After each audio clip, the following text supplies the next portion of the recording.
Beetroot dosa ఎలా చేసుకోవాలో చూద్దామండి.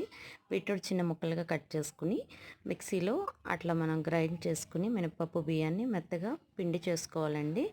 అలా ఒక బౌల్లోకి తీసుకొని సాల్ట్ తగినంత మీకు ఎంత నచ్చితే అంత సాల్ట్ వేసుకుని పెనం కాలిన తర్వాత అట్లా మనం బీట్రూట్ వేసిన మిశ్రమాన్ని పిండిని దోశ రూపంలో వేసుకోవాలండి. దోశ వేసుకున్న తర్వాత చక్కగా అటు ఇటు కాల్చుకుంటూ ఉండాలి. ఎందుకంటే పిల్లలు చాలా వరకు బీట్రూట్ అంటే చాలా ఇష్టంగా తినేవాళ్ళు చాలా తక్కువగా ఉంటారు. ఎందుకంటే పిల్లలకి అస్సలు నచ్చదు. ఎర్రగా ఉంటుంది, రెడ్గా ఉంటుంది, బ్లడ్ లాగా కనిపిస్తుంది అనేసి చాలా సాకులు పెడుతూ బీట్రూట్ తినడం మానేస్తారు. ఇలా దోశ రూపంలో మనం వేసుకుని ఆ బీట్రూట్ దోశని మనం పెడితే పిల్లలు ఆటోమేటిక్గా తింటూ ఉంటారండి. అది వాళ్ళకి కలిపినా కూడా పెద్దగా ఏం డిఫరెన్స్ కనిపించదు.